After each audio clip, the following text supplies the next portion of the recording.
নমস্কাৰ আপোনালোকে চাই আছে ক্ৰিকেট গুৰু আছাম ইউটিউব চেনেল মাজত আৰু বেছি সময় নাই ভাৰত আৰু নিউজিলেণ্ডৰ মাজত টি20 বিশ্বকাপ 2024ৰ ফাইনেলখন অনুষ্ঠিত হ'বলৈ গৈ আছে নৰেন্দ্ৰ মোদী ষ্টেডিয়ামত আৰু এখন অত্যন্ত ৰোমাঞ্চকৰ খেল এখন ভাল খেল চাবলৈ পাম বুলি আমি আশা কৰিছো আৰু ভাৰতে বেক টু বেক দ্বিতীয়বাৰৰ বাবে একেৰাহে দ্বিতীয়বাৰৰ বাবে ইতিমধ্যে দুবাৰ ভাৰতে টি20 বিশ্বকাপ জিকিছে এবাৰ জিকিলে তৃতীয়বাৰৰ বাবে হ'ব কিন্তু বেক টু বেক জিকা নাই গতিকে বেক টু বেক দুবাৰকৈ জিকাৰ এটা সুন্দৰ সুযোগ আহিছে আৰু আমি আশা কৰিছো যে ভাৰতে এই সুযোগটোক দুহাতেৰে খাবতি ল'বলৈ সক্ষম হ'ব নিউজিলেণ্ডক ফাইনেলত পৰাস্ত কৰি সো দুইটা টিম যদি আমি চাওঁ এবাৰ টি20 বিশ্বকাপটোত যদি চাওঁ দুৰ্দান্ত প্ৰদৰ্শন কৰি আগবাঢ়ি আহিছে আৰু আমাৰ ভাৰতৰ কথা ক'বলৈ গ'লে ভাৰতে হাৰিও আহিছে শিকি আহিছে হাৰি পেলাই শিকি আহিছে আমি যদি ক'বলৈ যাওঁ দক্ষিণ আফ্ৰিকাৰ লগত যিখন মেচ আছিলে তাত হাৰি শিকি আহিছে নিউজিলেণ্ডৰ টিমটো কিন্তু সময় শিকিছে হাৰিছে তেওঁলোকেও হাৰি আহিছে গতিকে ইংলেণ্ডৰ লগত তেওঁলোক হাৰিছিলে গতিকে তেওঁলোকৰ কিন্তু কোৱালিফিকেশ্যনটো যেনে তেনেহে হৈছে আপোনালোকে যদি গম পাইছিলে সুপাৰ 8ৰ সময়ত চাইছিলে আপোনালোকে যে লোকৰ বুকুচাত উঠি তেওঁলোক পাৰ হৈ অহাৰ নিচিনা অৱস্থা সৃষ্টি হৈছিলে বৰষুণো দিছিলে সিফালে পাকিস্তানৰ লগত পইণ্ট সমানে হৈ গৈছিলে নেট ৰান ৰেটতহে কিন্তু নিউজিলেণ্ডৰ টিমটো পাৰ হৈ আহিছে যেন তেনে আমাৰ ভাৰতৰ কথা ক'বলৈ গ'লে বাৰু ভাৰতে গোটেই বাৰু খেল জিকি আহিছে অলপ খেলিমেলি হোৱাৰ নিচিনা হৈছিল তথাপিতো শেষত মিলি গ'ল সকলোবিলাক যি কি নহওক গোটেই যদি টুৰ্ণামেণ্টৰ খেল চায় নিউজিলেণ্ডৰ খেল আৰু ভাৰতৰ খেল ভাৰতক কিন্তু আগত দেখিবলৈ পোৱা যায় ভাৰতে যি ধৰণে পাৰফৰ্মেঞ্চ দিছে প্ৰদৰ্শন দিছে নিউজিলেণ্ডে কিন্তু এই নকআউট ষ্টেজত সোমোৱাৰ পাছত ছেমি ফাইনেলতহে তেওঁলোকৰ আচল ৰূপটো দেখিবলৈ পোৱা গৈছে গতিকে নিউজিলেণ্ড এটা নিঃসন্দেহে এনেকুৱা এটা টিম হয় যি ভাৰতৰ কিন্তু মূৰৰ কামৰণি হয় গতিকে আগৰ পৰা টি20 বিশ্বকাপ হওক 50 অভাৰ বিশ্বকাপ হওক বা বিভিন্ন ICC ইভেণ্টে হওক নিউজিলেণ্ডে কিন্তু আমাক কিন্তু হাৰ্ট এটেক এটা দিছে ন গতিকে ফেনসকলে যিসকল ক্ৰিকেট সমৰ্থক তেওঁলোকেও বিচাৰিব যে 2019ৰ যিটো ফাইনেলত হাৰিছিলে ছেমি ফাইনেলত হাৰিছিলে 2019 ক্ৰিকেট বিশ্বকাপত তাৰ যিটো এটা বদলা যিটো ৰিভেঞ্জ সেইটো লওক সেইটো বাৰু ৰিভেঞ্জ অলৰেডি 2025 চনৰ চেম্পিয়নছ ট্ৰফি ফাইনেলত তেওঁলোকক আমি হৰুৱাই লৈছোঁ কিন্তু তথাপিতো এখন যেতিয়া টি20 বিশ্বকাপৰ ফাইনেলত হৰুৱাব বিশ্বকাপ এটা ফাইনেলত হৰুৱাব তেতিয়া মজাটো বেলেগ হ'ব ন সমৰ্থকসকলৰ কাৰণে বাকি যি কি নহওক ভাৰতে কিন্তু এইটো টিমৰ পৰা অলপ সাৱধানে থাকিব লাগিব এইটো টিম যেতিয়া তেতিয়া কিন্তু গৰজি উঠিব পাৰে গতিকে ভাল খেলৰ প্ৰদৰ্শন কৰিব লাগিব বেষ্ট কিন্তু দিব লাগিব এতিয়া যদি আমি ক'বলৈ যাওঁ ৰেকৰ্ডৰ কথা ইণ্ডিয়া আৰু নিউজিলেণ্ডৰ মাজত অনুষ্ঠিত হোৱা 30খন আন্তঃৰাষ্ট্ৰীয় টি20 খেলত 30খন হৈছে আন্তঃৰাষ্ট্ৰীয় মেচ দুটা টি20 যদি আমি কথা ক'বলৈ যাওঁ তাত 18খন জিকিছে ভাৰতে আৰু 11খন জিকিছে নিউজিলেণ্ডে তাত ভাৰত আগবাঢ়ি থাকে টি20 বিশ্বকাপৰ যদি আমি ৰেকৰ্ডৰ কথা ক'বলৈ চাওঁ এটা বেয়া ৰেকৰ্ড কিন্তু আছে ইণ্ডিয়াই টি20 বিশ্বকাপত এখনো মেচ নিউজিলেণ্ডৰ লগত জিকা নাই আজিলৈকে 3খন মেচ ইণ্ডিয়াই নিউজিলেণ্ডৰ এগেইনষ্টত খেলিছে য'ত নেকি 3খনে কিন্তু নিউজিলেণ্ডে জিকিছে 2007 চনত নিউজিলেণ্ডৰ লগত ভাৰত হাৰিছিলে 2016 চনত হাৰিছিলে আৰু 2021 চনতো কিন্তু হাৰিছিলে গতিকে কেতিয়াও খাতা খোলা নাই টি20 বিশ্বকাপত নিউজিলেণ্ডৰ এগেইনষ্টত এইটো কিন্তু বহুত বেয়া ৰেকৰ্ড আমি আশা কৰিছোঁ যে ফাইনেলত এই বস্তুটো উল্টা হ'ব সো আমি দেখিছিলোঁ যে সাউথ আফ্ৰিকাৰ লগত যি ধৰণে নিউজিলেণ্ড কেতিয়া নাছিলে টি20 বিশ্বকাপত কিন্তু ছেমি ফাইনেলত ডাইৰেক্ট আহি পেলাই হৰালে এইটো ছেমি ফাইনেলত এইটো টি20 বিশ্বকাপত গতিকে সেই তেনেকুৱা কেতিয়াবা ৰেকৰ্ডো উল্টা হৈ যায় গতিকে ইণ্ডিয়াই এতিয়া তেওঁলোকক হৰুৱাই ৰেকৰ্ড উল্টা কৰি দিব লাগিব গুগলে এটা প্ৰেডিকশ্যন দিয়ে গুগলে কি প্ৰেডিকশ্যন দিছে গুগলে 69% ভাৰত জিকিব বুলি কৈছে কেৱল মাত্ৰ 31%হে কিন্তু তেওঁলোকে নিউজিলেণ্ড জিকিব বুলি কৈছে বাকি লাষ্ট 5খন মেচৰ যদি আমি দুইটা টিমৰ নিজৰ 5খন মেচৰ কথা ক'বলৈ যাওঁ ভাৰতে 4খন জিকিছে 5খনৰ ভিতৰত এখন হাৰিছে আৰু নিউজিলেণ্ডৰ কথা ক'বলৈ গ'লে নিজৰ শেষৰ 5খন খেলৰ ভিতৰত 3খন জিকিছে এখন নো ৰিজাল্ট আৰু এখন হাৰিছে ইণ্ডিয়া আৰু নিউজিলেণ্ডৰ মাজত দুইটা টিমৰ মাজত লাষ্ট 5খন খেলৰ কথা যদি আমি ক'বলৈ যাওঁ তাত ইণ্ডিয়াই 4খন জিকিছে নিউজিলেণ্ডে এখনহে জিকিবলৈ সক্ষম হৈছিলে গতিকে এইখিনি আছিলে ৰেকৰ্ডৰ কথা ৰেকৰ্ডটো বাৰু প্ৰায় বাকিখিনি ঠিকে আছে কিন্তু টি20 বিশ্বকাপত কেতিয়াও জিকিব নোৱাৰাটোহে এইটো অলপ চিন্তাৰ বিষয় কিন্তু আমি আশা কৰিছোঁ এতিয়া যেনে ধৰণে খেলি আছে আগৰ কথা বেলেগ আছিলে আগৰ টিম বেলেগ আছিলে এতিয়া টিমটো চাই ইণ্ডিয়া শক্তিশালী ইণ্ডিয়া আগত যায় ইণ্ডিয়া হোম কণ্ডিশ্যন থাকিব ইণ্ডিয়া হোম ফেনৰ ছাপৰ্ট থাকিব গতিকে ঘৰুৱা ভূমিত ইণ্ডিয়াৰে পালৰা ভাৰী বুলি আমি ক'ব লাগিব গুগলেও সেইটো কাৰণে দিছে ইমানখিনি আমাক জিকাৰ সুযোগ চান্স দিছে আৰু আমি যদি ক'বলৈ যাওঁ এতিয়া প্লেইং 11 কেনেকুৱা হ'ব পাৰে ইণ্ডিয়াইতো প্লেইং 11ত সাল সলনি কৰিব নালাগে নিচিনা লাগে এনেকুৱা লাগে যে ইণ্ডিয়াই যিটো প্লেইং 11 নমাই আহিছে ইমান দিনৰ পৰা সেইটোত কোনো সাল সলনি নকৰিব এইটো প্লেইং 11 সুন্দৰভাৱে বনি গৈছে ইয়াত কিবা বহুত বৰ বৃহতো বেছি সাল সলনি কৰিব নোৱাৰে গতিকে এইটো প্লেইং 11 হ'ব অভিষেক শৰ্মা সঞ্জু চেমছন ঈশান কিষণ সূৰ্যকুমাৰ যাদৱ অধিনায়ক তিলক বৰ্মা হাৰ্দিক পাণ্ডিয়া শিৱম দুবে অক্ষৰ পেটেল অৰ্শদীপ সিং বৰুণ চক্ৰৱৰ্তী আৰু জসপ্ৰীত বুমৰাহ যদি কিবা খাল সলনি কৰিব বিচাৰে তেতিয়া ইণ্ডিয়াই বৰুণ চক্ৰৱৰ্তীক বহুৱাই কুলদীপ যাদৱক লৈ আহিব পাৰে এইটো মিডিয়াত চলি আছে বৰ্তমান সময়ত এইটো যথেষ্ট এটা কথা চিঞৰ বাখৰ লাগি থকা কথা যে কুলদীপ আহিব লাগে বুলি কৈ আছে কিন্তু এনেকুৱা লাগিছে যে কুলদীপো হয়তো নাহিব, হয়তো এইটো 11ৰ লগতে যাব, মোৰ এনেকুৱাহে কিন্তু লাগিছে, কিন্তু চাওঁ তথাপিতো এটলিষ্ট কোনোবা আহিব পাৰে নেকি। নেক্সট যদি আমি ক'বলৈ যাওঁ নিউজিলেণ্ডৰ প্লেয়িং 11টোৰ কথা, নিউজিলেণ্ডে ছেমিফাইনেলখনত এটা শক্তিশালী প্লেয়িং 11 নমাইছিলে। তাত Tim Seifert, Finn Allen, Rachin Ravindra, Glenn Phillips, Mark Chapman, Daryl Mitchell, Jimmy Neesham, Mitchell Santner অধিনায়ক, কোল মেকনি, মেট হেনৰী আৰু লগতে লকি ফাৰ্গুছন, এইটো 11 তেওঁলোকে নমাইছিলে। গতিকে ইয়াত যদি তেওঁলোকে কিবা সাল সলনি কৰিব বিচাৰে, এজন ভাল স্পিনাৰ ভাৰতৰ এগেইনষ্টত সদায় ভাল খেলে, সেইজন হৈছে ইছ চৌধুৰী। ইছ চৌধুৰীক তেওঁলোকে 11লৈ লৈ আহিবও পাৰে, 11লৈ লৈ অহা আপোনালোকে দেখিব পাৰে। বাকী ইমান খেলি মেলি হ'ব নালাগে, এইটো 11এই থাকিব লাগে। যদি বাহিৰৰ পৰা কোনোবা আহে তেন্তে বেঞ্চৰ পৰা ইছ চৌধুৰী আহিব পাৰে কোনোবা এজনৰ ঠাইত। নেক্সট এতিয়া আমি আহিলোঁ দুয়োটা টিমৰ মাজত যেতিয়া খেল হৈছিলে, ইণ্ডিয়া আৰু নিউজিলেণ্ড, য'ত যেতিয়া দুয়োটা টিমে মুখামুখি হৈছিলে T20 মেচত, তেতিয়া আটাইতকৈ বেছি ৰান কোনে কৰিছিলে? ভাৰতৰ যদি আমি কথা ক'বলৈ যাওঁ, ভাৰতৰ আটাইতকৈ বেছি ৰান নিউজিলেণ্ডৰ বিৰুদ্ধে আছে সূৰ্য কুমাৰ যাদৱৰ নামত। সূৰ্য কুমাৰ যাদৱে নিউজিলেণ্ডৰ বিৰুদ্ধে 526 ৰান কৰি থৈছে অধিনায়কজনে, আৰু য'ত নেকি এটা 100 আছে আৰু 54টাকৈ আছে। গতিকে সূৰ্য কুমাৰৰ বহুত ধুনীয়া ৰেকৰ্ড, আৰু আমি বিচাৰিম যে অধিনায়কজনে লিডিং ফ্ৰম দ্য ফ্ৰণ্ট কৰি লৈ পেলাই এইখন খেলত আগবাঢ়ি আহি ভাল প্ৰদৰ্শন কৰে অধিনায়ক হিচাপে। গতিকে ফাইনেলবিলাকত আমি দেখোঁৱে যে অধিনায়কবিলাকে আগবাঢ়ি আহি ভাল প্ৰদৰ্শন কৰা আমি দেখিবলৈ পাওঁ, প্ৰায়ভাগ ফাইনেলত সেইটো দেখিবলৈ পোৱা যায়। গতিকে আশা কৰিম যে সূৰ্য কুমাৰে নিজৰ বেষ্ট ইনিংছ এটা দিব। এনেও ভালেই ৰেকৰ্ড আছে নিউজিলেণ্ডৰ বিৰুদ্ধে 526 ৰান, সহজ কথা কিন্তু নহয়। দেন 2 নম্বৰত ঈশান কিষণৰ 318 ৰান আছে নিউজিলেণ্ডৰ এগেইনষ্টত, এটা তেখেতৰ 100 আছে আৰু 50 এটাই আছে। ঈশান কিষণৰ শেহতীয়া সময়ত 50-100 একো ওলোৱা নাই কেইখনমান মেচত, গতিকে ঈশান কিষণৰ পৰা আমি আশা কৰিব পাৰোঁ। আৰু দেন হাৰ্দিক পাণ্ডিয়াৰ 242 ৰান আছে নিউজিলেণ্ডৰ এগেইনষ্টত, য'ত নেকি তেখেতৰ 50 এটাই আছে। দেন অভিষেক শৰ্মা 182 ৰান আছে, তেখেতৰ 52টাকৈ আছে নিউজিলেণ্ডৰ এগেইনষ্টত। অভিষেক শৰ্মা বেট চলা নাই, 52টা যিহেতুকে আগতে আছে, আশা এটা আমি কৰিছোঁ। আৰু যি কি নহওক তেখেতে গোটেই টুৰ্ণামেণ্টত ভাল খেলা নাই অভিষেকে, আমি আশা কৰিছোঁ যে মেইন ইনিংছটো আহি ইয়াতে ওলাওক, সেইটো আমি অভিষেকৰ পৰা তেনেকৈ আমি আশা কৰিম। বাকী শিৱম ডুবে 50 এটা আছে নিউজিলেণ্ডৰ এগেইনষ্টত, য'ত নেকি তেখেতৰ সৰ্বমুঠ ৰান 158 আছে। এতিয়া আহিলোঁ নিউজিলেণ্ডৰ বেটাৰৰ কথা। নিউজিলেণ্ডৰ সৰ্বাধিক ৰান ইণ্ডিয়া এগেইনষ্টত আছে টিম ছেফাৰ্টৰ 425 ৰান আছে ইণ্ডিয়া এগেইনষ্টত, য'ত নেকি তেখেতে অৰ্ধশতক 4টা কৰিছে, 54টাকৈ ইণ্ডিয়া এগেইনষ্টত কৰিছে। গতিকে এইজনক সোনকালে পেভিলিয়নমুখী কৰিব লাগিব ইণ্ডিয়ান বলাৰে, নতুবা এইজনে কিন্তু মাৰি দিব। দেন আহিলে ডেৰেল মিচেলৰ 366 ৰান আছে, 50 এটা আছে T20 ইণ্ডিয়া এগেইনষ্টত। গ্লেন ফিলিপছৰ 311 ৰান আছে, য'ত নেকি 52টা আছে, আৰু লগতে মিচেল চেণ্টনাৰ তেওঁলোকৰ অধিনায়ক, তেওঁৰ 242 ৰান আছে, তেখেতৰ 47 হাইস্কৰ ইণ্ডিয়া এগেইনষ্টত আছে। লগতে ডেভন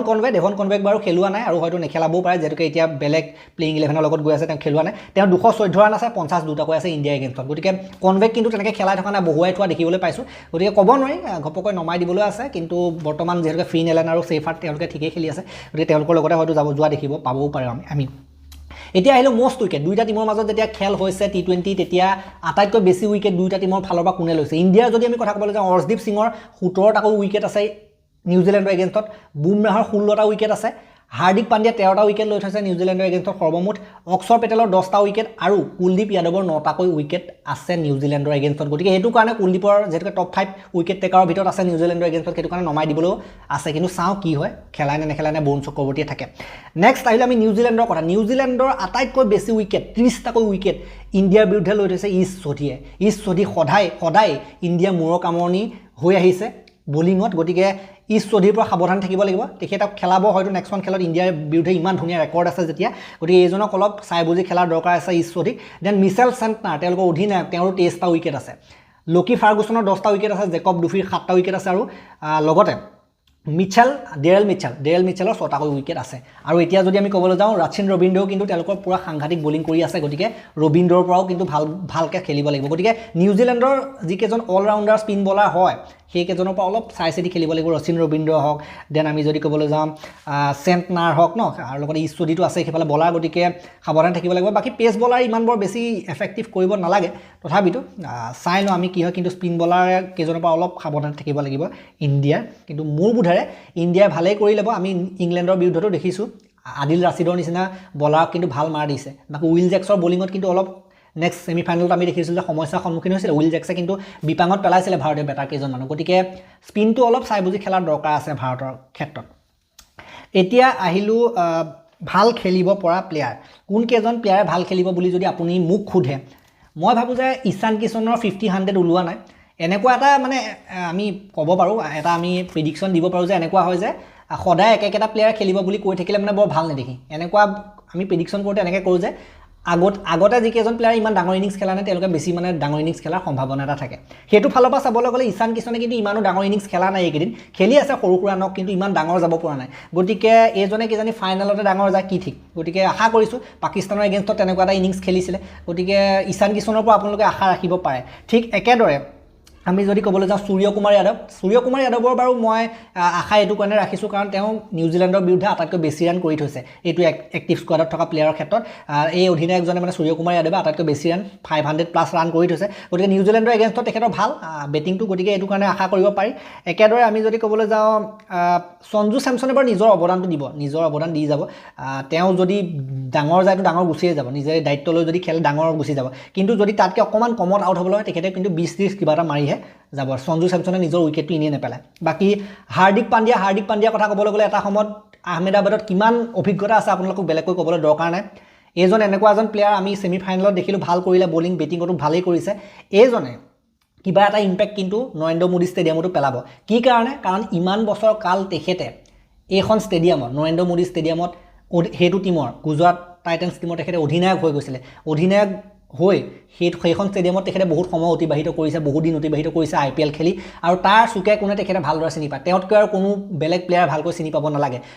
হাৰ্দিক পাণ্ডিয়াতকৈ গতিকে হাৰ্দিক পাণ্ডিয়া মোৰ মতে বেটে বলে উজলিব লাগে যেনেধৰণে তেখেতে ছেমি ফাইনেলত অৱদান দিছিলে ফাইনেলতো তেনেকৈ অৱদান দিব লাগে বুলি মই আশা কৰিছোঁ যিহেতুকে নৰেন্দ্ৰ মোদী ষ্টেডিয়ামৰ অভিজ্ঞতাটো আছে তেখেতৰ আৰু একেদৰে অক্ষৰ পেটেল এইজনটো নিজে ডাইৰেক্ট গুজৰাটৰ প্লেয়াৰ হয় গুজৰাট নৰেন্দ্ৰ মোদী ষ্টেডিয়ামখন তেখেতৰো হোম গ্ৰাউণ্ড হয় তেখেতৰ ঘৰৰ ষ্টেডিয়াম হয় গুজৰাট ৰাজ্যৰ ল'ৰা হয় গতিকে অক্ষৰ পেটেলেও মোৰ মতে পিচখনৰ পৰা হেল্প পাব লাগে বলিঙত বাকী বেটিঙত পালেও মাৰিব বাকী আমি যদি ক'ব যাওঁ অভিষেকে ৰান কৰি থকা নাছিলে অভিষেকক লৈ পেলাই বহুতে অভিযোগ উত্থাপন কৰিছে যে কেতিয়া নিজৰ ডাঙৰ ইনিংছটো খেলিব সঞ্জু চেমছনে নিজ মুখেৰে কৈছে যে অভিষেকে নিজৰ আচল ইনিংছটো মই ভাবোঁ যে ফাইনেলত খেলিব এতিয়া চাওঁ কি হয় সঞ্জুৱে নিজে অভিষেকৰ বিষয়ে যিটো কথা কৈছে এইটো ওলাই নে নোলায় চ' ময়ো এটা আশা এটা কৰি আছোঁ যে অভিষেকে ইমান দিন ভাল খেলা নাছিলে কিন্তু ফাইনেলত হয়তো ভাল খেলি দিব এটা 50 বাৰু জিম্বাবুৱেৰ লগত মাৰিছিলে গতিকে আশা কৰিব পাৰোঁ অভিষেকৰ পৰাও কিন্তু চাওঁ কি হয়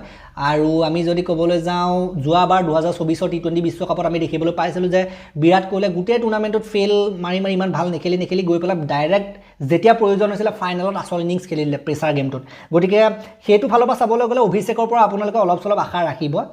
পাৰে গতিকে এইখিনি আছিলে ভাল খেলিব পৰা প্লেয়াৰ মানে বেটিঙত আমি যদি ক'বলৈ যাওঁ বেটিঙৰ কথা ক'লোঁ লগতে বলিঙত যদি আমি ক'বলৈ যাওঁ অক্ষৰেটো মই ক'লোৱে ঠিকেই কৰিব লাগে হোম গ্ৰাউণ্ড হিচাপে একেদৰে বুমৰাহে নিজৰ কাম কৰিব ডাঙৰ মেচৰ প্লেয়াৰ অভিজ্ঞতা সম্পন্ন প্লেয়াৰ অভিজ্ঞতা পুষ্ট প্লেয়াৰ সেইটো ফালৰ পৰা চাবলৈ গ'লে বুমৰাহে নিজৰ কাম কৰিব লাগে অৰ্শদীপে নিজৰ বলিংটো অকণমান শুধৰণি কৰিব লাগিব বৰুণ চক্ৰৱৰ্তীক যদি খেলা শুধৰণি বহুত বেছি কৰাৰ প্ৰয়োজনীয়তা আছে বহুত মাৰ খাইছে আমি দেখিবলৈ পাইছিলোঁ বাকী এইটো কুলদীপক খেলা নে বৰুণক খেলা এইটো বাৰু মই ক'বলৈ নাযাওঁ কিন্তু কুলদীপক খেলালেও বেয়া নহয় কিন্তু চাই লওঁ কি হয় নেক্সট এতিয়া আমি আহিলোঁ নিউজিলেণ্ডৰ কথা নিউজিলেণ্ডৰ কোনকেইজনে ভাল খেলিব পাৰে নিউজিলেণ্ডৰ টিম শেফাৰ্ড মই ক'লোৱে ডাঙৰ ইনিংছ খেলি দিব পাৰে কেনেবাকৈ ৰাচিন ৰবীন্দ্ৰ এজন IPLৰ অভিজ্ঞতা পুষ্ট প্লেয়াৰ এজন হয় IPLত কিন্তু খেলি বহুত অভিজ্ঞতা লৈ গৈছে নৰেন্দ্ৰ মোদী ষ্টেডিয়ামত কিন্তু অভিজ্ঞতা আছে ৰাচিন ৰবীন্দ্ৰ মাৰি দিব পাৰে শেফাৰ্ডক সোনকালে আউট কৰিব লাগিব ৰাচিন ৰবীন্দ্ৰ কিন্তু লাগি ধৰা প্লেয়াৰ হয় আলকটৰা নিচিনাকৈ লাগি ধৰে গতিকে এইজনক সোনকালে পেভিলিয়ন গৈ কৰিব পাৰিলে ইণ্ডিয়ান টিমৰ কাৰণে পূৰা মজা হৈ যায়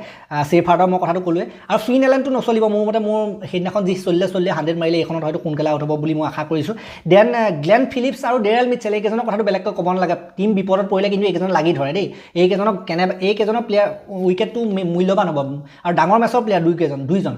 গ্লেন ফিলিপছ আৰু ডেৰেল মিচেল মই আগৰ ভিডিঅ'বিলাকতো কৈছোঁ এইকেইজনকো আউট কৰিব লাগিব গতিকে উইকেট ল'বই লাগিব ইণ্ডিয়া এইটো টিমত এনেকুৱা প্লেয়াৰ আছে যি অকলে খেল লৈ যোৱা প্লেয়াৰ বহুত আছে বিশেষকৈ ডেৰেল মিচেল আৰু ফিলিপছ উপকেইজনক আউট কৰি শেফাৰ্ড হওক ৰাচিন ৰবীন্দ্ৰ হওক ফিন এলেন হওক তেওঁলোকক আউট কৰাৰ পাছত কিন্তু ফিলিপছ আৰু ডেৰেল মিচেল এইকেইজনকো পেভিলিয়নমুখী কৰিব লাগিব সোনকালে 20-30 ৰানৰ ভিতৰত নতুবা এইকেইজনো লাগি ধৰিব মানে কথাটো তেনেকুৱা হয় গতিকে সেইকেইজন আছিলে বেটিঙত এতিয়া যদি আমি ক'বলৈ যাওঁ নিউজিলেণ্ডৰ বলিঙৰ কথা তেওঁলোকৰ আমি যদি বলিঙৰ কথা ক'বলৈ যাওঁ ইছ চৌধুৰী মই এইটোতো কৈছোঁৱে বহুত সফল বলাৰ ইণ্ডিয়া এগেইনষ্টত গতিকে ইছ চৌধুৰীৰ পৰা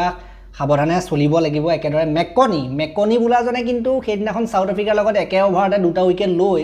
গোটেই চাউথ আফ্ৰিকা বেটিং মানে শেষ কৰি পেলাইছিলে এক অভাৰতে 2টাকৈ উইকেট লৈ গতিকে এইজনৰ পৰাও সাৱধান অলপ নতুন প্লেয়াৰ মেকনি স্পিন বলাৰ খেলি মেলি কিন্তু লগায় ঠিক একেদৰে মিচেল চেণ্টনাৰ মই নামটো ক'লোৱে একেলগে আৰু লগতে লকি ফাৰ্গুছন হওক বা আপোনাৰ মেট হেনৰি হওক তেওঁলোকক বাৰু চম্ভালি ল'ব নিচিনা লাগে কিন্তু চাওঁ আৰু মেইন কথাটো হ'ল এতিয়া আহিলে আপোনাৰ পিটছ ৰিপৰ্টৰ কথা পিটছ নৰেন্দ্ৰ মোদী ষ্টেডিয়ামৰ পিটছ সাধাৰণতে বেটিং ফ্ৰেণ্ডলি হয় বেটিঙৰ কাৰণে ভাল বুলি জনা যায় হাৰ্ড পিটছ দিয়ে, ফ্লেট পিটছ দিয়ে, গতিকে ৰান হ'ব নিচিনা লাগে। আৰু মোৰ মতে ভাৰতে যদি প্ৰথম বেটিং কৰে যেনেধৰণে পিটনটো দিছিলে ইংলেণ্ডৰ লগত তেনেকুৱা ধৰণৰ যদি পিটন এটা দিব পাৰে তেতিয়া ভাল হয় 250 ৰান মানৰ। কিন্তু সদায় 250 ৰান নহয় ক্ৰিকেটত, আপুনি এইটো আশা কৰাটো ভুল। সদায় 250 ৰান কৰিব নোৱাৰে, তাতে নৰেন্দ্ৰ মোদী ষ্টেডিয়ামটো ৱানখেড়েতকৈ অলপ ডাঙৰ হয় আৰু কথাটো বেলেগ হয় অলপ তাত। গতিকে সেইফালৰ পৰা চাবলৈ গ'লে আমি যদি ক'বলৈ যাওঁ অকণমান ৰানটো কম হ'ব সেইখনতকৈ। মেক্সিমাম 220, যদি 220 230 দিয়ে ভাৰতৰ কাৰণে প্ৰথম বেটিং যদি কৰি 220 230 দিয়ে এইটো বহুত ভাল কথা হ'ব। আৰু যদিহে তাতকৈ কম দিয়ে 200 210ও ভাল টাৰ্গেটে, যদি বলিং আপুনি ভাল কৰি জিকাৰ ক্ষমতা ৰাখে তেতিয়া 200 210ও বেয়া টাৰ্গেট নহয় ইয়াত। গতিকে ইয়াৰ ফাৰ্ষ্ট ইনিংছৰ এভাৰেজ স্ক'ৰ 174 হয় আৰু খুব দেখিবলৈ পোৱা যায় 180 190 টোটেল স্ক'ৰ ইয়াত বহুত দেখিবলৈ পোৱা যায়। আৰু আমি যদি ক'বলৈ যাওঁ পেচ আৰু স্পিনৰ কথা, পেচাৰবিলাকে ইমান হেল্প নাপায়, কিন্তু যিবিলাক পেচাৰে ভেৰিয়েশ্যন কৰে আপোনাৰ ধৰক যিবিলাকে শ্ল' বল মাৰি দিয়ে মাজে মাজে লগতে কাটাৰ মাৰে ন, অকণমান মিক্সিং কৰি মানে পেচ বলিং কৰা যিখিনি বলাৰ আছে তেওঁলোকৰ কাৰণে মানে অলপ ভাল হয়। বাকী স্পিন বলাৰসকল বা মিডল অভাৰত কামত আমি অহা দেখিবলৈ পোৱা যায়। চ' ইয়াত শেষ যদি আমি 16-17খন মেটছৰ কথা ক'বলৈ যাওঁ তাত বেটিং ফাৰ্ষ্ট 11খন জিকিছে আৰু বলিং ফাৰ্ষ্ট যি প্ৰথম বলিং কৰিছে সি 6খন মানহে জিকিছে। গতিকে 11খন ফাৰ্ষ্ট বেটিং জিকিছে, 6খনহে কিন্তু ছেকেণ্ড বেটিং জিকিছে। সেইটো ফালৰ পৰা চাবলৈ গ'লে ইণ্ডিয়াই প্ৰথম বেটিং কৰাটোৱে ইয়াত সুবিধাজনক হ'ব বুলি মই ভাবোঁ। কি কাৰণে ডাঙৰ স্ক'ৰ এটা কৰিব পাৰিব, চাই বুজি খেলিব পাৰিব, সাৱধানে খেলিব পাৰিব, সাৱধানে খেলি এটা ধুনীয়া টাৰ্গেট দিব পাৰিব। ফাইনেল বুলি এটা বেলেগ এটা প্ৰেছাৰ থাকে, কোটি কোটি ভাৰতীয় ক্ৰিকেট সমৰ্থকৰ এটা বেলেগ ধৰণৰ এটা আশা থাকে। সেইটো ফালৰ পৰা চাবলৈ গ'লে বৰ বেলেগ ধৰণৰ প্ৰেছাৰ গেম হয়। সেইটো কাৰণে যেতিয়া মানে এটা টাৰ্গেট দি লোৱাই ভাল প্ৰথমতে, বেলেগকৈ আকৌ যেতিয়া ছেকেণ্ড ইনিংছত আপুনি টাৰ্গেট চেছ কৰিবলৈ যায় টাৰ্গেটটোতো প্ৰেছাৰ থাকেই, লগতে পোৱা নোপোৱাৰ দুমোজা এটা থাকে, পাম নে নাপাম এনেকুৱা ধৰণৰ কথা এটা থাকে, হ'ব কি নহ'ব। কিন্তু ফাৰ্ষ্ট বেটিং কৰিলে সেই বস্তুটো ইমান নাথাকে মানে ধৰক ফাৰ্ষ্ট বেটিং কৰিলে অকণমান চাই বুজি মানে অকণমান ফ্ৰী মাইণ্ডত খেলিব পাৰি মানে তেনেকুৱা হয় কথাটো। কিন্তু ছেকেণ্ড বেটিং কৰিলে প্ৰেছাৰ এটা বেলেগ ধৰণৰ প্ৰেছাৰ থাকে, যদি কিমান ৰান ৰেটত যাব লাগিব সেইটো এটা কথা ন, কি প্ৰত্যেক অভাৰত কিমানটা বাউণ্ডেৰী মাৰিব লাগিব এনেকুৱা ধৰণৰ কথাবিলাক থাকে। কিন্তু ফাৰ্ষ্ট ইনিংছত বেটিং কৰিলে সেইটো নাথাকে। আৰু আটাইতকৈ ভাল কথাটো হৈছে যে এইখন গ্ৰাউণ্ডত হায়েষ্ট টোটেল ইণ্ডিয়াই কৰিছে, যিটো নেকি 234 ৰান, আৰু কাৰ এগেইনষ্টত কৰিছিলে নিউজিলেণ্ডৰ এগেইনষ্টতে কৰিছিলে, কেইদিনমানৰ আগত ছিৰিজ য'ত গৈছিলে ত'ত কৰিছিলে। আৰু লোৱেষ্ট টোটেল হৈছে 66 ৰান, হায়েষ্ট টোটেল 234 ইণ্ডিয়াই কৰিছিলে, লোৱেষ্ট টোটেল 66 ৰান নিউজিলেণ্ডে কৰিছিলে ইণ্ডিয়া এগেইনষ্টত। সেইটোতো বহুত ধুনীয়া কথা। গতিকে আমি আশা কৰিব পাৰোঁ এইটো ফালৰ পৰা ইণ্ডিয়া জিকিব বুলি। গতিকে এয়াই আছিলে এইটো ভিডিঅ'ৰ প্ৰিভিউ, মানে T20 বিশ্বকাপৰ খেলখনৰ প্ৰিভিউ, ফাইনেলখনৰ প্ৰিভিউ। আমি আগবঢ়ালোঁ, যথেষ্টখিনি কথা আমি আলোচনা কৰিলোঁ আৰু আমি আশা কৰিছোঁ যে ভাৰতে টছত জিকি প্ৰথম বেটিং কৰক, সেইটো হ'লে মজা লাগিব, যাতে মানে তেতিয়া প্ৰেছাৰো নাইকিয়া হ'ব। আৰু আমাৰ সিফালে ডেথ অভাৰত বচাবলৈ বুমৰাহ আছে, দেখিছিলে কেনেকৈ বুমৰাহ আৰু হাৰ্দিক পাণ্ডেয়ে সেইখন খেল বচাই লৈ গৈছিলে। ইমান টাৰ্গেট দিয়াৰ পাছতো খেলখন ক্ল'জ হৈছিলে ছেমিফাইনেল, কিন্তু বুমৰাহ আৰু হাৰ্দিক পাণ্ডেয়ে বচাই দিলে। গতিকে বুমৰাহ আৰু হাৰ্দিক পাণ্ডেৰ ওপৰত আমি আকৌ বিশ্বাস কৰিম, ইমানখিনি টাৰ্গেট যদি দিয়ে বচাব পাৰিব তেওঁলোকে, গতিকে সেইটো বিশ্বাসটো আছে। বাকী স্পিনাৰসকলে যদি নিজৰ কামখিনি ক্লিক কৰি যায়, নিজৰ মতে কামখিনি কৰি দিয়ে, তেতিয়াতো কথাই নাই, তেতিয়াতো ইংলেণ্ডৰ লগত যিটো সমস্যা হৈছিলে সেইটো সমস্যাটো নহ'বগৈ। বাকী যি কি নহওক আশা কৰিছোঁ ভাৰতে আকৌ এবাৰ তৃতীয়বাৰৰ কাৰণে T20 বিশ্বকাপ দখল কৰিবলৈ সক্ষম হ'ব। সূৰ্যকুমাৰ যাদৱ এজন নতুন অধিনায়ক যি ট্ৰফি দখল কৰিবলৈ সক্ষম হ'ব T20 বিশ্বকাপৰ, আৰু বহুত দিনলৈকে এইটো আমাৰ মনত থাকি যাব, আমি সেইটো আশা কৰিমেই। আৰু লগতে হোমত ট্ৰফি জিকিবলৈ সক্ষম হ'ব। লাষ্ট টাইম হোমত ট্ৰফি জিকিছিলে শ্ৰীলংকাই, গতিকে এতিয়া আকৌ পুনৰ আশা আছে যে ইণ্ডিয়াও জিকিব এজ এ হোষ্ট। বাকী যি কি নহওক এই ভিডিঅ'টো মই ইমানটা সমাপ্ত কৰিলোঁ। ভাল লাগিলে যদি লাইক কৰিব, শ্বেয়াৰ কৰিব, চেনেলটোলৈ নতুনকৈ আহিছে যদি ছাবস্ক্ৰাইব কৰি ঘণ্টাটো দবাই থৈ যাবলৈ নাপাহৰিব। শ্বেয়াৰ কৰিব সেইসকলক যিসকলে ক্ৰিকেট খেলি আৰু চাই ভাল পায়, লগতে আপোনালোকৰ চিনাকিবিলাকক শ্বেয়াৰ কৰি দিব, ওচৰে পাজৰে মানুহ, আৰু হাইপ দি দিব লগত। হাইপ দিলে আমাৰ চেনেল আগবাঢ়ি যোৱাত সহায়ক হয়। এটা মানুহে এসপ্তাহত 3বাৰকৈ হাইপ দিব পাৰে। তেতিয়ালৈকে নতুনকৈ এটা ভিডিঅ' লৈ প্ৰতিশ্ৰুতি মই বিদায় মাগিছোঁ। ধন্যবাদ।